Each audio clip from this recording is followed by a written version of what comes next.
I found the nursing home brochure tucked inside my late husband's favorite book, the one he was reading just before the accident.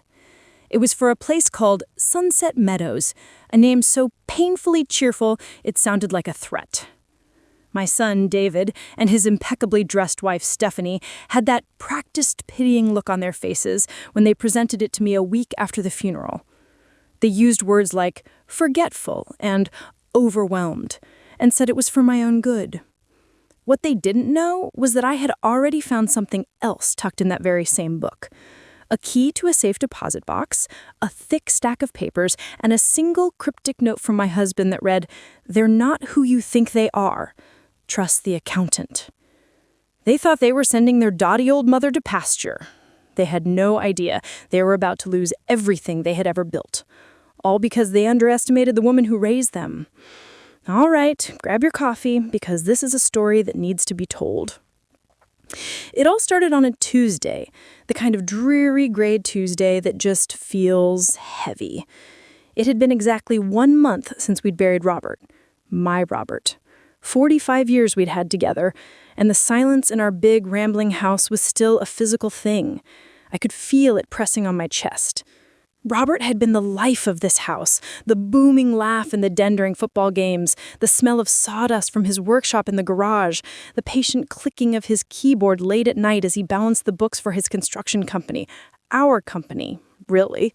I'd handled the payroll, the clients, the million little things that keep a business breathing while he was out there managing crews and charming architects. But in the last 10 years, as Robert's health had started to show its age, our son, David, had stepped in to take over the day-to-day operations. Stephanie, his wife, a woman who looked like she was assembled from a catalog, took my place in the office. They called it letting us retire, but it felt more like being phased out. Still, Robert had been happy to have more time for his workshop, and I was happy to have more time with him. We traveled, we gardened, we were supposed to grow old together, right here in this house filled with memories. The universe, it seems, had a different plan. The accident was sudden, senseless. A driver ran a red light. That was it. One moment, my husband was driving to the lumberyard to pick up some cedar for a new birdhouse, and the next, he was gone. The grief was a fog, thick and disorienting. I'm not ashamed to admit I was barely functioning. I'd forget to eat. I'd find myself standing in the middle of the living room, unsure of why I'd walked in there. The classic signs of a grieving widow, right? Well, that's what David and Stephanie saw. But what they called forgetfulness, I'd call shock. They started coming over every day, which at first felt supportive. Stephanie would tidy up the kitchen, her perfectly manicured nails clicking on the countertops. David would ask me questions in that slow, careful voice you use for a child. "Mom, have you paid the electric bill? Mom, do you remember where the insurance papers are?" I felt like I was being managed, patronized. The day of the nursing home brochure, they sat me down in my own living room on the sofa Robert and I had picked out together. David held my hand, his grip feeling more like a restraint than a comfort. Stephanie, perched on the edge of the armchair, slid the glossy trifold brochure across the coffee table. "Mom," David started, his voice oozing a practiced sincerity, "we've been worried about you. This house is so big, and you're all alone. And since the unpleasantness at the bank last week," Stephanie added, her voice sharp and pointed, "we just think it might be time to consider other options." The unpleasantness she was referring to was me forgetting my PIN at the ATM. I'd been so flustered, holding up the line, that the machine ain't my card. I had to go inside, and the teller, a young woman who couldn't have been more than 20, was so kind about it. But Stephanie had been with me, and the look of sheer mortification on her face was something to behold. She acted like I'd stripped naked and started singing show tunes, not just had a simple brain fart. I stared at the brochure for Sunset Meadows. Photos of smiling seniors playing bingo and doing watercolor painting. It looked less like a home and more like a holding pen. "I am not going to a home, David," I said, my voice firmer than I expected. "This is my home." "But for how long, Mom?" he pushed, his thumb rubbing circles on the back of my hand. "You forgot to turn the stove off last week. What if something happens? We want you to be safe. We want you to have companionship, activities." He was about to get exactly what he deserved, and I had a front row seat. Don't go anywhere. The stove incident was a crock. I'd been simmering a pot of soup and took it off the burner to cool and forgot to turn the dial completely to off. The burner was barely warm when Stephanie found it hours later and treated it like I'd almost burned the county down. They were building a case, brick by brick, laying a foundation of my incompetence so they could justify shipping me off. That night, unable to sleep, I wandered into Robert's study. His presence was strongest there. I ran my hand over his big leather chair, sat down and pulled his last book from the side table. It was an old naval history book, one of his favorites. I was just going to hold it, maybe find some comfort in the weight of it in my hands. That's when the corner of the brochure poked out. It made me sick to my stomach to think they defiled his favorite book with that advertisement for my own obsolescence. I pulled it out, ready to rip it to shreds, and that's when I saw it. Tucked deeper into the pages was a folded stack of papers and a small, antique-looking brass key. My heart started to thump. I opened the papers. The top sheet was a note in Robert's familiar, slightly slanted handwriting. Ellie, it began. That's what he always called me. If you're reading this, I've messed up and left you alone. I'm so sorry. Things aren't what they seem with the business. With David, don't trust him. He and Stephanie have been creative. They're not who you think they are. Take this key to the City Central Bank on 5th Street, box 714. Don't tell them you're going. And for God's sakes, call Frank. Frank knows everything. Trust the accountant. I love you more than words. Rob. Frank Peterson had been our accountant for 30 years. He was a quiet, meticulous man I hadn't spoken to in months. Not since Stephanie took over the books and told us Frank was old-fashioned and they'd be better off with a new, younger firm. Another one of their little power plays. Robert hadn't argued at the time, but he must have kept in touch with Frank behind the scenes. Underneath the note were documents I didn't understand at first. Financial statements, copies of invoices from shell corporations I'd never heard of, and highlighted figures that made my head spin. But even with my grief-addled brain, I could see that something was very, very wrong. Money was moving in ways it shouldn't. Large, even sums were being paid out to companies that a quick search on my phone told me didn't seem to exist. And these payouts had been happening for years. A cold dread, heavier than any grief, settled in my stomach. David and Stephanie weren't just worried about their forgetful old mom, they were terrified of her. They weren't trying to protect me, they were trying to silence me. They wanted me locked away in Sunset Meadows, where my questions would be dismissed as dementia, where I'd have no access to the papers or the business I had helped build from the ground up. They had mistaken my grief for senility. They had mistaken my silence for weakness. I went to bed that night, but I didn't sleep. I lay there staring at the ceiling, Robert's letter clutched in my hand. And for the first time in a month, the fog began to clear. It was replaced by a cold, hard, and utterly focused anger. Game on, children. Game on. The next morning, I woke up with a purpose I hadn't felt in years. The grief for Robert was still there, a constant ache in my ribs, but now it had company, a cold, clear-eyed fury. I made my coffee, drank it while staring out at the garden we'd planned it together, and then I went to the phone. I had to play this smart. David had a habit of checking in on me with a morning call, a call I now realized was less about concern and more about surveillance. I waited until 10 o'clock, right after he would have told Stephanie that Mom seems okay, just a little quiet today. Then I found Frank Peterson's number in my old address book and dialed. His wife, Judy, answered.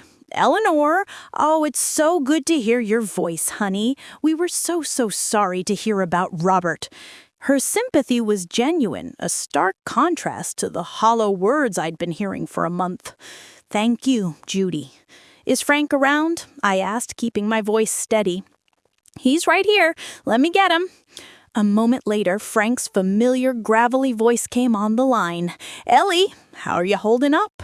I'm doing, Frank, I'm doing, I said. Listen, I need to talk to you. Privately. It's about Robert and the business. There was a pause on the line, just a beat of silence, but it was charged with meaning. I was wondering when you might call, he said, his voice low. Where and when? We agreed to meet at a little diner called the Silver Skillet, halfway across town, a place we used to go for breakfast on Saturdays 30 years ago. I knew David and Stephanie wouldn't get caught dead in a place with vinyl booths and paper placemats. I told them I was going to a grief support group at the community center, a lie that felt surprisingly good on my tongue. I even looked up the time and location so I'd have my story straight. I put on a simple dress and a cardigan, the very picture of a sad little old lady, and drove myself there, my hands steady on the wheel of Robert's old Buick. Robert was already there, tucked into a booth in the back corner. He stood up when he saw me, his kind, wrinkled face etched with concern. He looked older, of course, but his eyes were just as sharp as I remembered. He'd always been able to spot a padded expense report from 100 paces. We ordered coffee, and without any small talk, I slid Robert's note across the table. He read it, his lips tightening into a thin line. Then he read it again. He looked up at me, his gaze serious. He told me he was worried, Ellie, about a year ago. He'd started poking around in the new accounting software Stephanie insisted they buy. He said the numbers felt slippery. Slippery? That was his word for it. Things didn't add up, but he couldn't pin down why. Every time he asked David a direct question, he'd get some jargon-filled answer about leveraged assets and new investment vehicles that Robert knew was just smoke. Stephanie would just smile and say, "Don't you worry your head about it, Bob. We've got this handled." Condescending. That's what really got to him.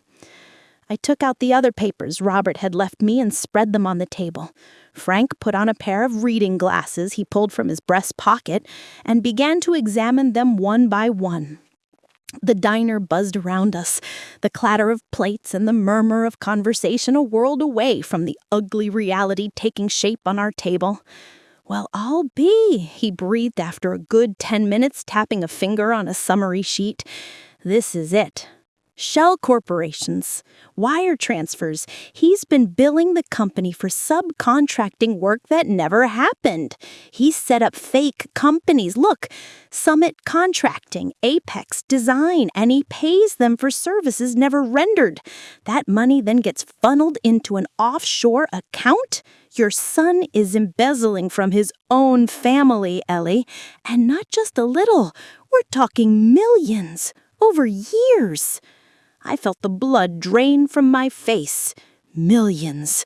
They were worried about paying the electric bill from my house, a house that was paid off decades ago when they were stealing millions from the company my husband and I poured our souls into. They wanted to put me in a nursing home that cost $5,000 a month to get me out of the way to secure their inheritance when they had already stolen a fortune far greater than anything we had left. It was worse than I had ever imagined, but this was no time to fall apart. This was the time to get even. And believe me, the plan we started hatching right there in that sticky vinyl booth was just the beginning. Frank leaned forward, his voice barely a whisper. Robert was no fool, Ellie. He knew they'd try to paint him or you as confused if anything came out. He must have gathered proof. The key, the safe deposit box, that's where the real evidence will be. You have to get into that box. We decided the best time to go was midday the following Thursday. Stephanie had her weekly tennis lesson, and David always had a long lunch with a city councilman he was trying to butter up for a zoning variance. It was the biggest window I had. The 2 days leading up to it were the longest of my life. I had to play the part of a lifetime. When David called, I sounded distant and tired. When Stephanie stopped by with groceries I didn't need, I forgot where I'd put my favorite tea canister and let her find it for me, clucking her tongue like I was a toddler. "Oh, Mom, it's right here in front of your face," she'd said with a sigh. I just smiled weakly and thanked her. Every condescending word, every pitying glance, I logged it away. It was fuel. On Thursday, I dressed with care again. Bland colors, comfortable shoes, nothing to draw attention. I drove to the City Central Bank downtown, my heart thudding against my ribs like a trapped bird. I walked in and felt a chill, half nerves, half overzealous air conditioning. A young man at the desk asked if he could help me, and I produced the key. "I need to access a safe deposit box," I said, my voice sounding breathy and frail even to my own ears. "My late husband's. I have the key." He led me through a heavy, polished steel door into the vault. The air was cool and silent. It felt sacred, like a tomb. He located box 714, used his key, then inserted my little brass key and turned. The small metal door popped open. He slid the long, heavy box out and carried it to a small, private room, closing the door behind me and leaving me alone. For a moment, I just stared at the gray metal box on the table. This was it, the final message from my husband. With trembling fingers, I lifted the lid. Inside, there was no money, no jewelry. It was just as Frank and I had suspected. It was packed with documents. On top was a simple leather-bound journal. I opened it. It was Robert's handwriting, dated from about 2 years ago. The first entry read, "Something's rotten at the company. I feel like a stranger in my own business.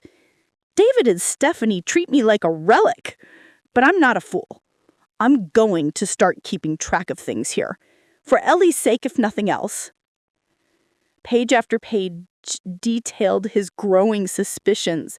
He documented conversations where David had lied to him, instances where Stephanie had blocked his access to the financial software, and his own quiet investigation. He'd meticulously traced the money trails, just as Frank had described. Underneath the journal was a hard drive, a small black flash drive. A piece of tape was wrapped around it with one word, "everything." And tucked in the very bottom of the box was one last thing, a large manila envelope. Inside were duplicates of every single corporate document from the founding of the company and the deed to our house. Tucked into the deed was another handwritten note. "Ellie, I never changed the ownership structure. The company is still a 50-50 partnership, just like it's always been. Your name is on everything, and the house is yours alone. Always has been. They can't touch it. They can't touch you. Don't let them. Give 'em hell. You're Rob." I started to cry then. Silent, hot tears running down my cheeks. They weren't just tears of grief anymore. They were tears of rage and gratitude. He had protected me even from beyond the grave. He had armed me. David and Stephanie hadn't just underestimated their mother. They had forgotten that half of the company they were systematically bleeding dry, was already mine. And I was about to call in the auditors. That safe deposit box changed everything. I sat in that sterile, air-conditioned viewing room for a full hour, a plan taking root and growing branches in my mind with breathtaking speed. My husband had given me a sword, and Frank had helped me sharpen it. It was time to start cutting my way out of the pathetic, fragile box my children had built for me. I packed everything back into my large purse, walked out of that bank with my head held high, and drove not home, but straight to a little copy shop a few towns over. I spent the next 2 hours making duplicates of every single piece of paper from Robert's journal in the box. I bought a new flash drive and copied the contents of Robert's Everything drive. The originals went back into my purse, but the copies went into a new, anonymous safe deposit box at a different bank, a place David and Stephanie had never heard of. A girl can't be too careful. My next stop was to see my lawyer, Margaret O'Connell. Margaret was a bulldog in a pantsuit whom I'd known since she was a legal aid attorney and I was volunteering. She was smart, she was tough, and she hated seeing people get pushed around. I called her from the car.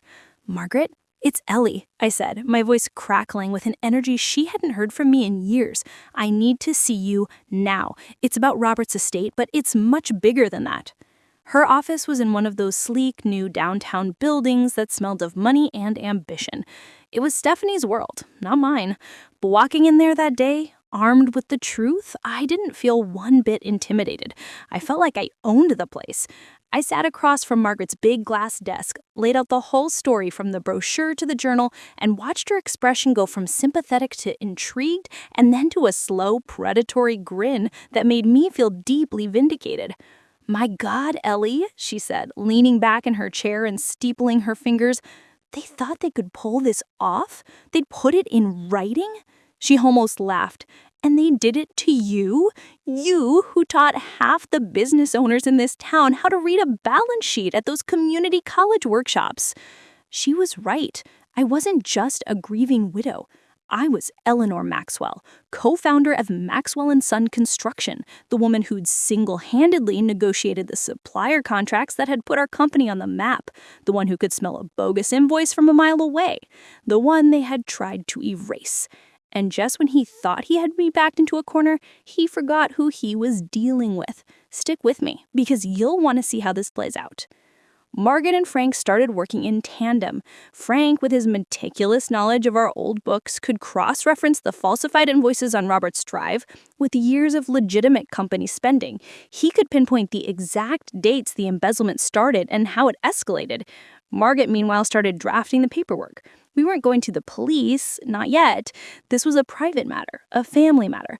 Going legal first would get messy and drag out for years. Our plan was much cleaner, much more direct. We were going to stage a corporate coup. The first step was an official notification. As a 50% owner, I had the right to call an emergency meeting of the board. Now, the board was a bit of a joke. It was me, Robert's empty seat, and David. But the formalities mattered. Margaret drew up a letter dripping with legalese, formally requesting an emergency meeting to discuss grave financial irregularities and potential fiduciary misconduct. She sent it via a courier who required signature. David signed for it at the office. I would have loved to have seen his face. The second step was securing my position. On paper, I was an owner. In practice, they had locked me out. Frank found out the name of the new accounting firm Stephanie had hired. On Margaret's legal advice, I sent them another official letter, this one stating that as a co-founder and legal partner, all access to company accounts by David and Stephanie Maxwell was to be frozen immediately, pending an emergency audit, which was to be conducted by my representative, Frank Peterson. We included the original partnership agreement my husband had so carefully preserved.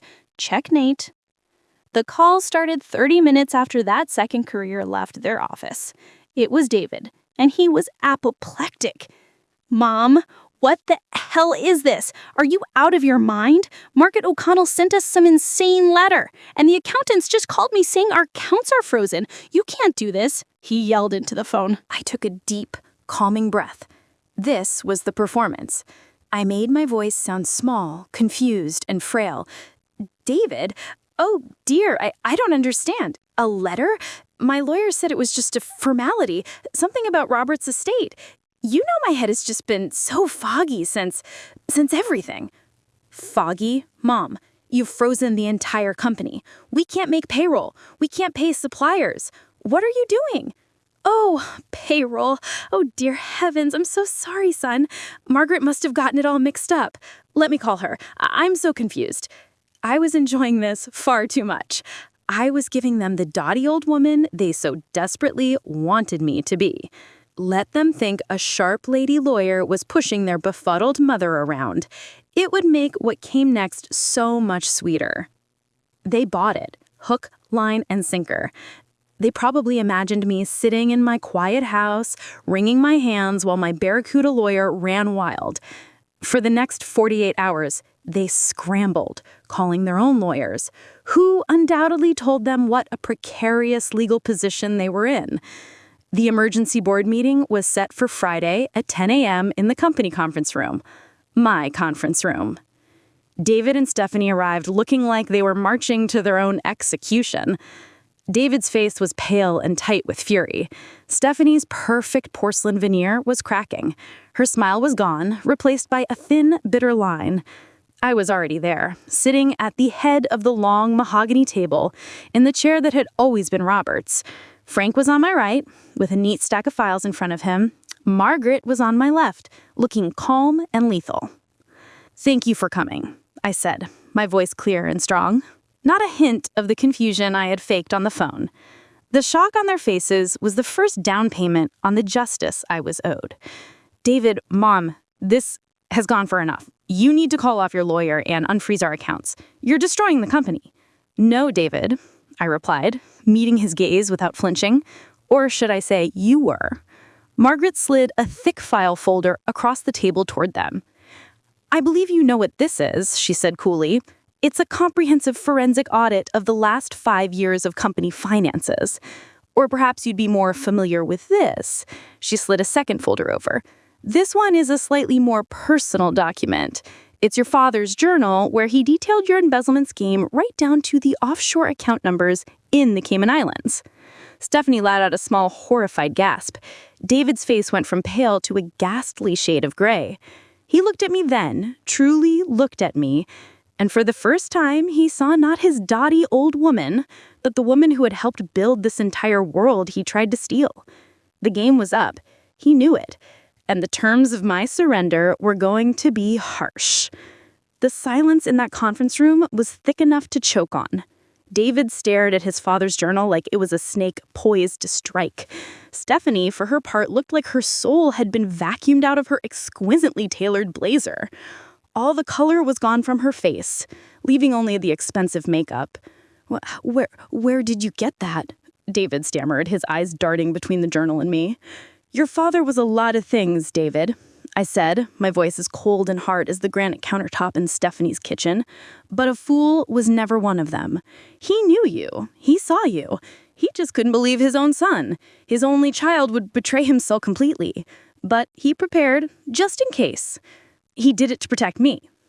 Margaret tapped the top file. "The evidence is incontrovertible. We have the timelines, the transfer records from the company accounts to your shell corporations, and, thanks to Robert's diligence, the corresponding deposit records into your offshore accounts. It's enough to send you both to prison for a very, very long time.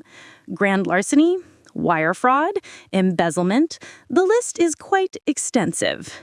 Stephanie finally spoke, her voice a raw, ugly whisper. "You wouldn't. We're your family." I actually laughed. It was a short, sharp, bitter sound. Family? Is that what this is? Was it family when you systematically siphoned millions from the business my husband and I broke our backs to build? Was it family when you patronized me, treated me like an invalid, and plotted to stick me in a glorified warehouse to die so you could get your hands on the rest? You, I pointed a finger at her, my hand perfectly steady, stopped being family when you tucked that Sunset Meadows brochure into a dying man's book. David slumped in his chair, the fight completely gone from him. "What do you want, Mom?" he asked, his voice flat with defeat. "I'm glad you asked," I said, leaning forward. "Margaret has been kind enough to draw up an alternative to a decade-long prison sentence. You have one option. 1. Margaret slid a final, much thinner folder in front of them, along with 2 fountain pens. "It's very simple," she explained in a calm, businesslike tone. "Document 1 is your immediate resignation from Maxwell and Son Construction, effective as of this meeting. Document 2 is a stock transfer agreement. You will sign over your 50% share of the company, currently held in a trust Robert established for you, back to your mother. She will regain 100% ownership. Document 3 is a quit-claim deed.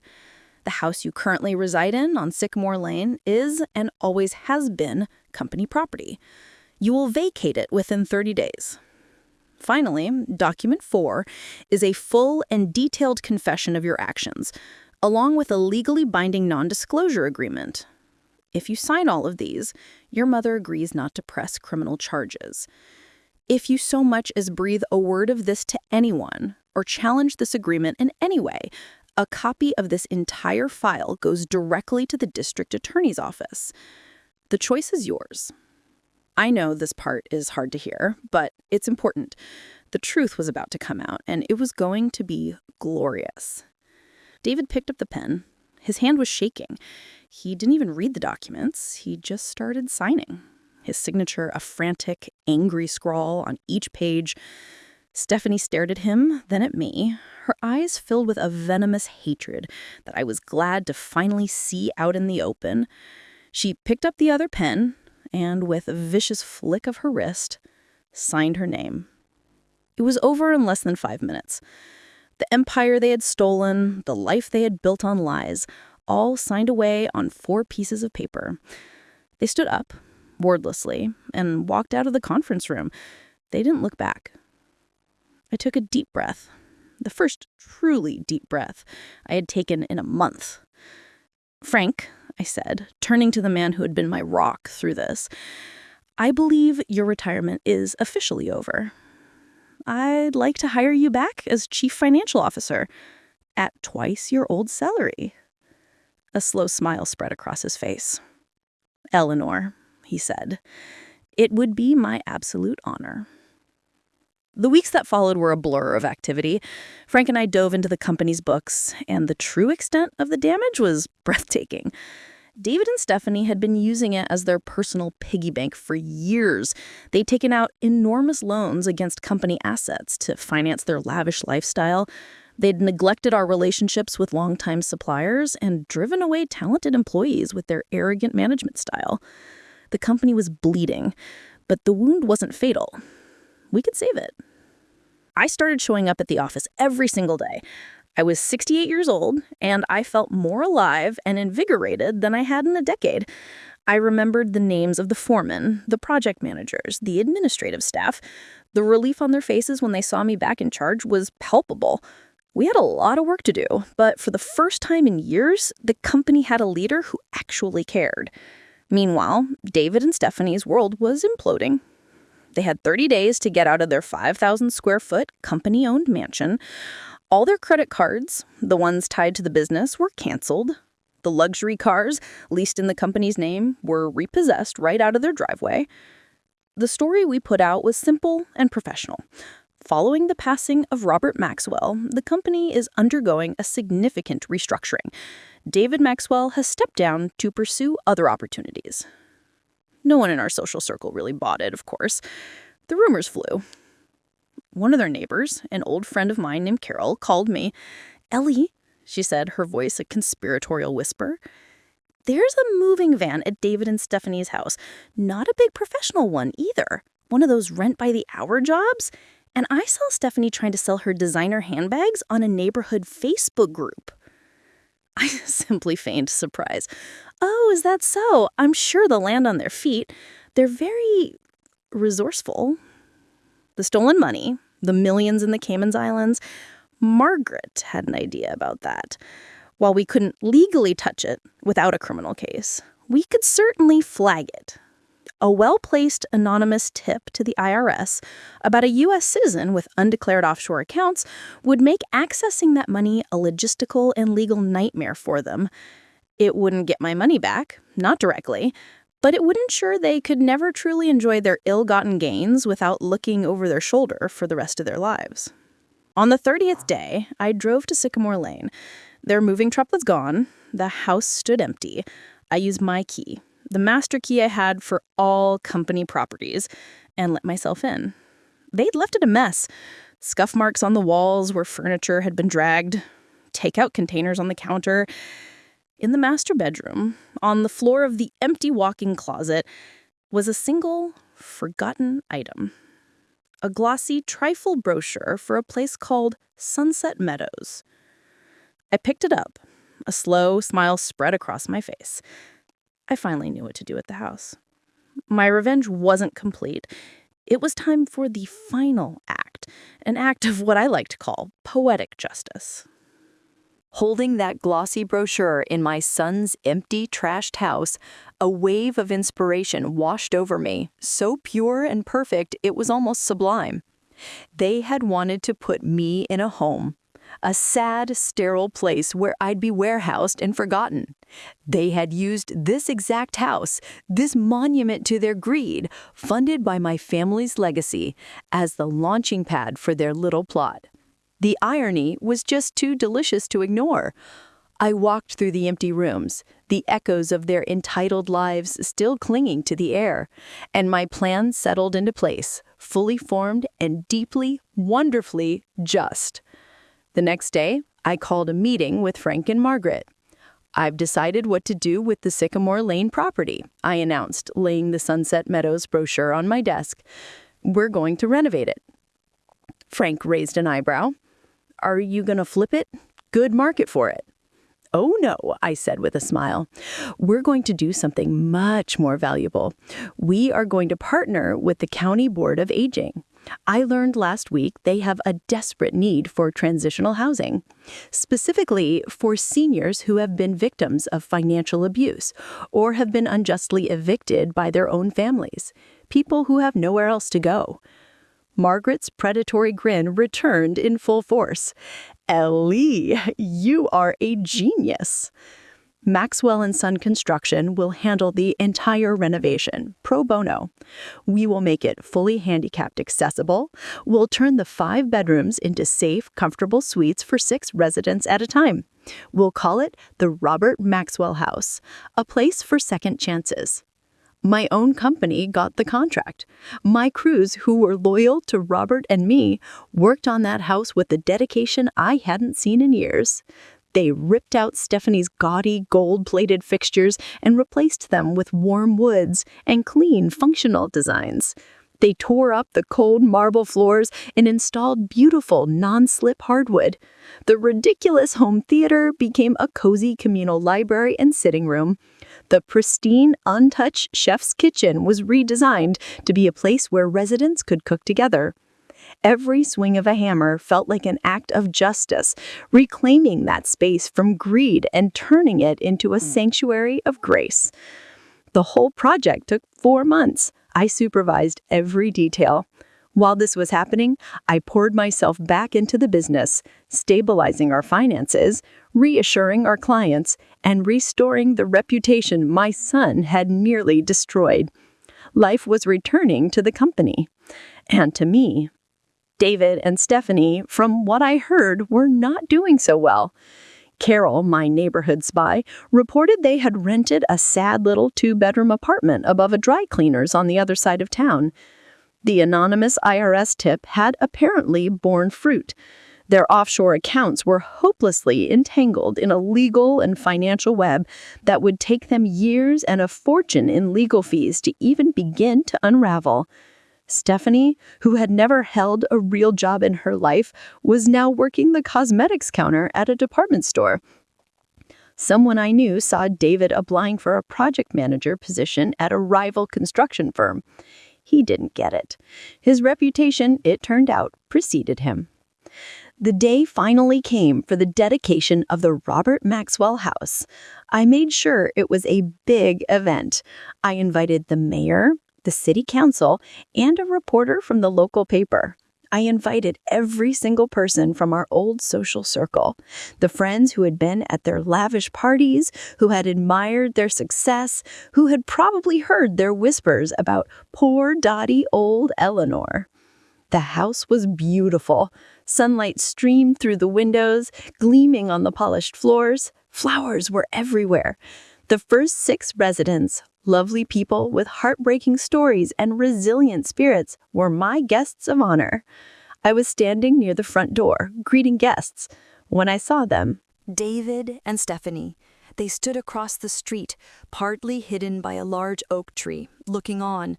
They must have seen the article in the paper. They must have come to see for themselves, drawn to the scene of their own downfall like moths to a flame. Stephanie was wearing her department store uniform. David just looked diminished, haggard. The arrogance was gone, replaced by a hollow look of disbelief. I waited until the mayor was finishing his speech at the podium we'd set up on the front lawn. Then I excused myself, walked across the lawn, and crossed the street. They flinched when they saw me coming. "Mom," David said, his voice barely a croak. "It's Eleanor," I corrected him calmly. "I don't believe we're on those terms any longer. I'm surprised to see you. This isn't really your kind of crowd, is it? Not enough billionaires."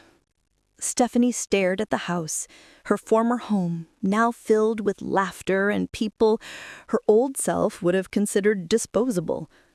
"How could you do this?" she hissed, her voice trembling with rage. "This was our house."